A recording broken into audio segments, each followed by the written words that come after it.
Welcome to Deep Talk.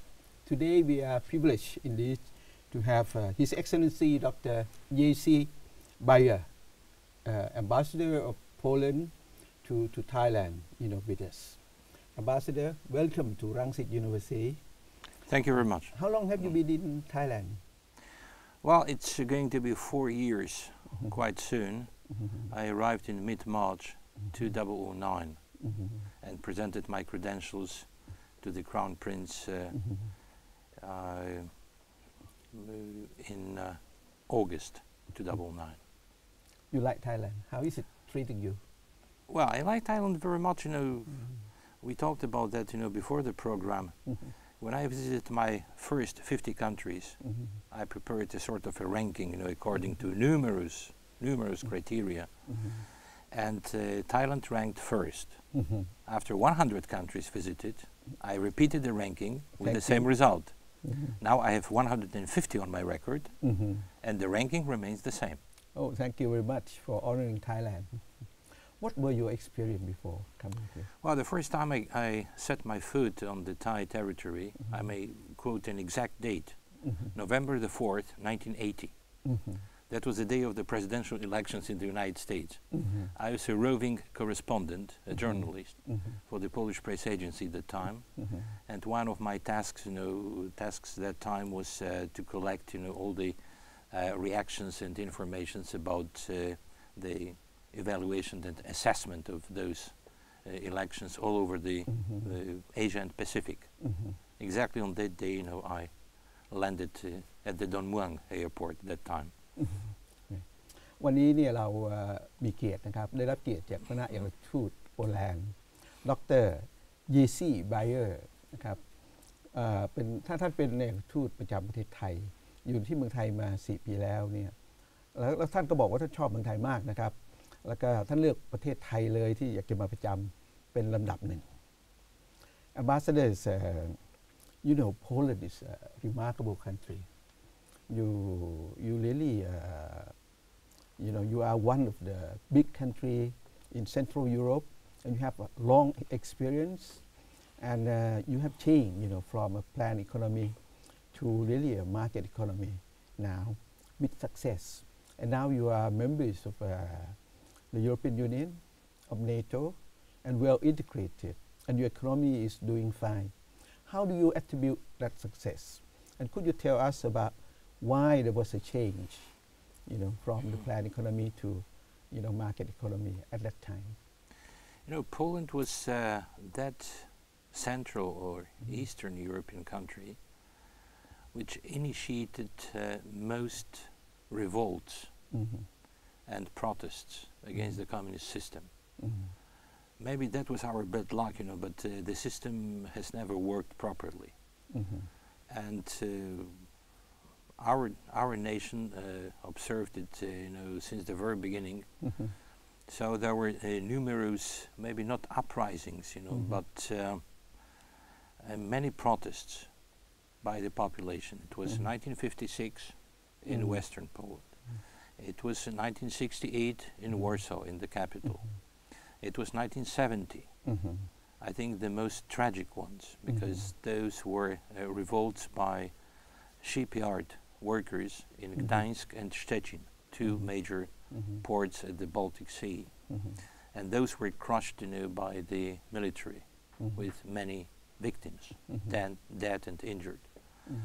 Then another wave came in 76 at one of the industrial sites in Poland, which specializes in military industry. And that was a clear signal for the government, the then time of the communist regime, that things were not okay.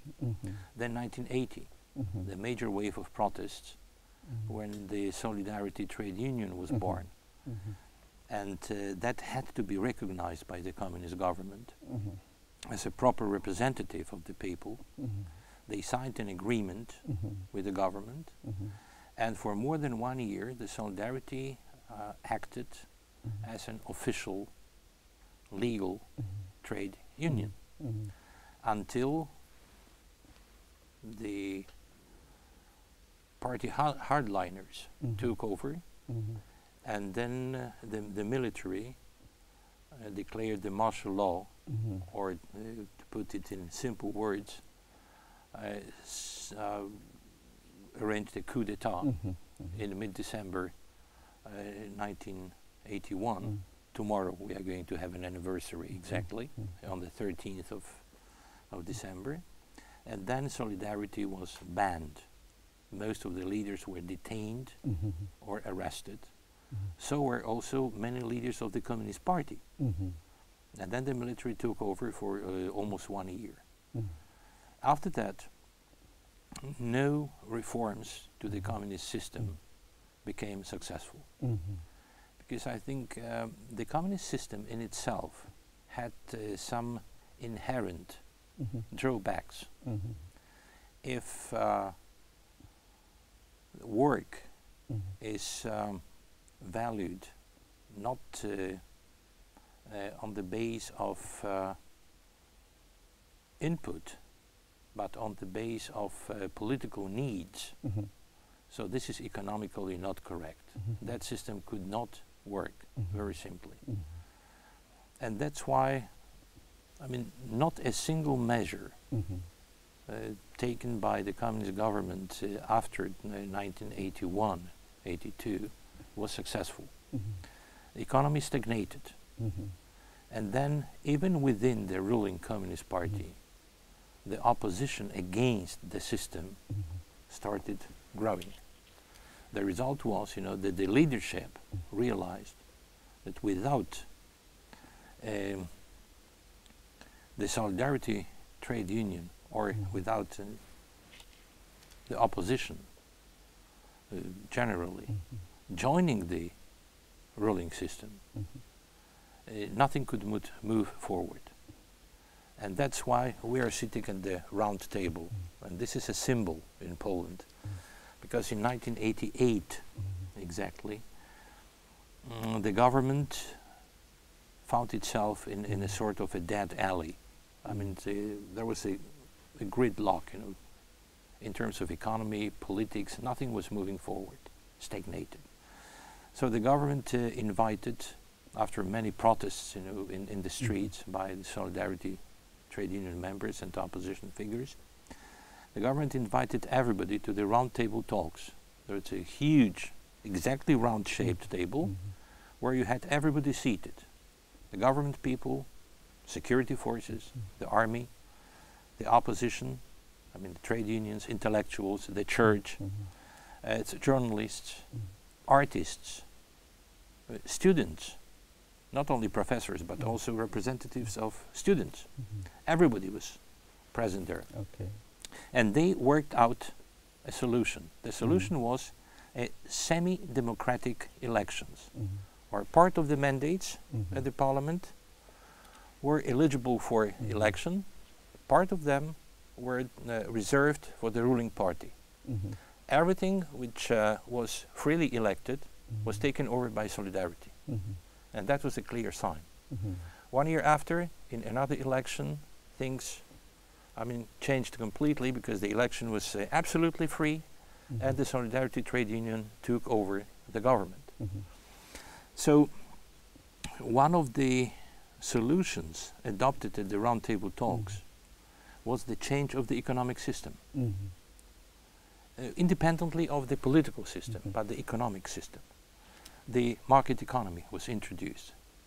So one exact program was approved, prepared by an excellent economist, Professor Balcerowicz.